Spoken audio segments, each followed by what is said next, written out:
Those who haven't had jabs but could have jabs need to have a badge saying unjabbed. What?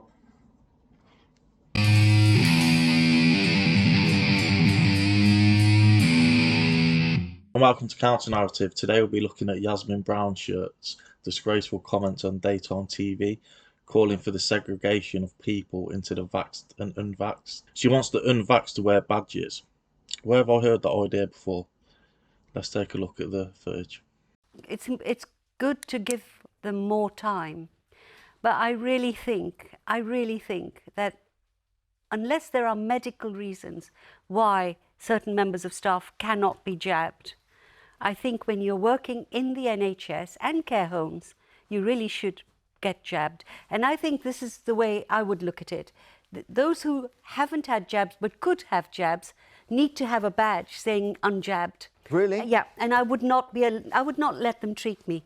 So you would have them walk around hospitals wearing a badge? Because if you've made a decision and you're coming out on these demos, then you must be brave enough to say, I'm not prepared to have the jab, and a patient has the right to say, then I will not be seen by you. Ooh, what about that? I think that's controversial. I've changed my mind, but in the other direction, actually, because initially I thought, you know what, we're supposed to be all in this together. How incredibly selfish of a healthcare worker to put other people at risk by not being jabbed. But we now know, for example, with Omicron, that 2 jabs of the AstraZeneca doesn't provide that much protection.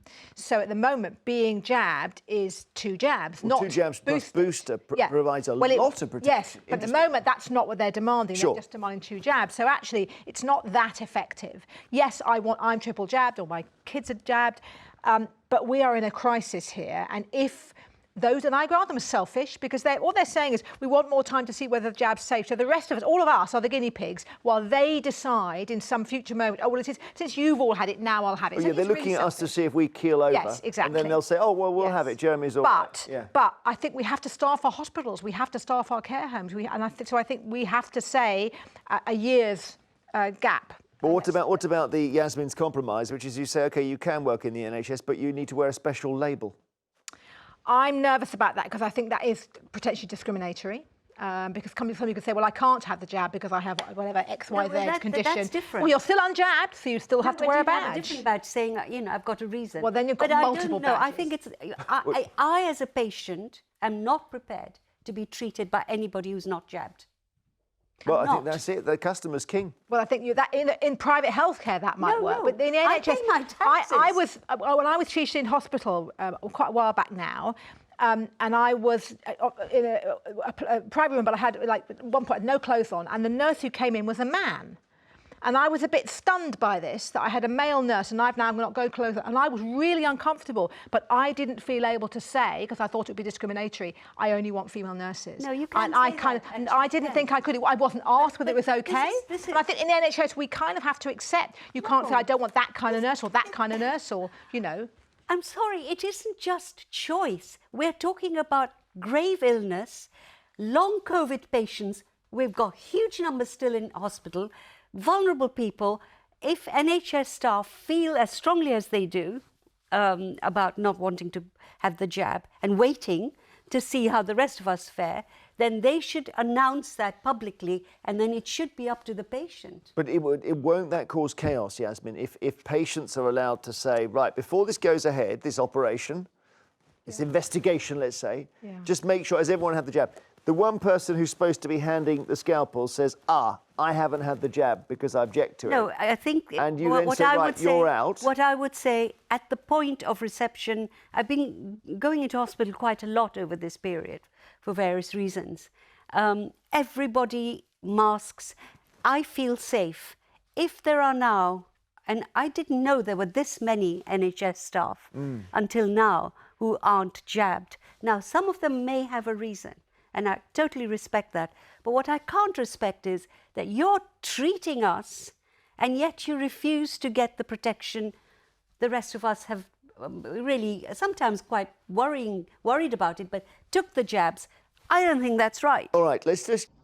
Okay, so I'm actually triple jabbed. I'm pro-vaccine, but I've been to demonstrations for the choice, the bodily autonomy, basically, the together demonstrations. Never been one for making Nazi comparisons because it's usually overused and mostly hyperbolic in my opinion. But there are growing movements and sentiments within the left that you have to call out as fascism at this point. And in my opinion, this is one of them. I personally find it disturbing and disgusting that on daytime TV in Britain in the 21st century, she has the audacity to state such views without basically any pushback from her colleagues. Imagine if she had said this about any other marginalised group. She'd never be on TV again. So it is now accepted to call for medical segregation or segregation of the vaxxed and unvaxxed, but taboo to save pregnant women. Let that sink in. I actually saw her on Jeremy Vine once before talking about the pregnant man emoji, and I'll paraphrase what she said. She said she didn't want to criticise it because she'll get hounded on Twitter, and Jeremy Vine agreed. What absolute cowards. Happy to call for segregation, but not to offend the leftist mob. How brave of them. She also had an infamous spat with Lawrence Fox and Jeremy Vine, so let's take a look at that now. You should actually ask other people whether there is racism, not you, because I know it's very hard for you to be such a privileged white man. It's a burden. I can see it's a burden. You hate it, being a fox, but you should actually listen to some of us and look at the stuff I get, so that I'm even getting death threats because I'm a Muslim and a woman and an immigrant. And listen to us, Lawrence? Don't speak for us. Let him respond. No, absolutely. I've also had a few death threats in my time. But are you open enough to Yasmin's view or the view of the lady on Question Time who asked the question? I feel the language is in itself racist. To say you're a white privileged male, if you reverse that, and I said you're a black underprivileged woman, that is a racist thing to say. So I think that we have to have... It isn't. You can say you're in your view, black Yasmin. underprivileged woman. Lots of black underprivileged women say that about themselves. Well, what about black privileged woman? I'm a privileged Asian woman. I say that. I don't deny it. Where is the disagreement then? I don't think we do disagree. I think I do disagree. Oh, no. I do not agree with you at all after this monstrous moment. Nothing you say. Nothing we can find in common. Nothing. Why was it monstrous, though, Yasmin? Because he did not listen. He did not give any respect to this point of view, which is not just a point of view, it is a lived reality. And that's what really upset me.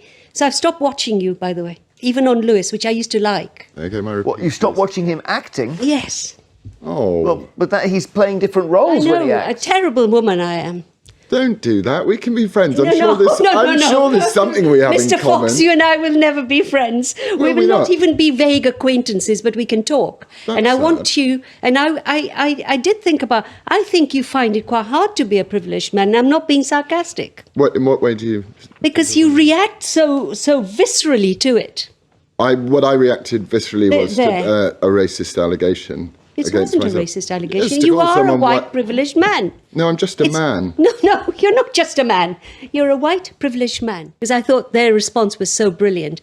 But to go back to... Well, he says they diluted it as a result of his complaint. They stood up to a racist bully, I thought. Did you just call me a racist bully? Yes, I did actually. I was so looking forward for the first court case, and it's you. Oh, good. Thank you. Okay. Because you do need to justify that, Yasmin. Well, because he said it wasn't just, it was also about Black History Month. You were also objecting to Black History Month. I didn't object at all to Black History Month, actually, Yasmin. And I would like you to withdraw your allegation now. I withdraw my allegation. And formally apologise to me, otherwise I will be taking you to court. No, I will not formally apologise to you. Okay. But I will say that there is a bullying side to you. No, you called me a racist bully. Okay, I withdraw that. Right. But I will not apologise. Was that a joke along with I want white men to be extinct? Is that up with... No, I wasn't joking this time. Okay, I think one of the great reasons to start a party like Reclaim is, as Yasmin is such a beautiful... So you can deport me? It's such a wonderful example of this. When she said earlier in the show, she said, I will never speak to you. I do not want to have a relationship with you. Not at all. And then 2 minutes ago said, I've got a book for you. Can I give it to you? And I went, sure. It's the fact only that we to are educate you. Can I finish? It's to educate Can I you. finish? Thank you. Is that we are, in this country, the vast majority of people are being lectured to by an extremely small minority of very vocal people like Yasmin, who are essentially part of the establishment in the London metropolitan elite, who hate the country, hate who we are.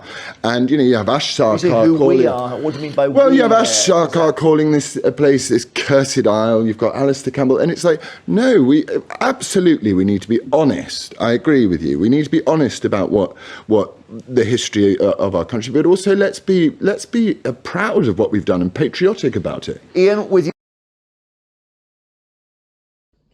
If she really believed he was a racist, then why did she rescind what she said?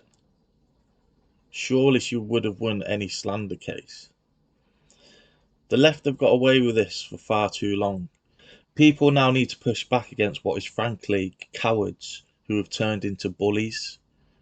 So Lawrence Fox brought up what she'd said before on the news programme Dateline London in 2006, where she said, I don't like them in regards to white men, and I want them to be a lost species in 100 years. Basically calling for the genocide of white men. I mean, it's unbelievable what she's got away with in the past and what she's saying now. Okay, thanks for listening. Be sure to like, sub and comment.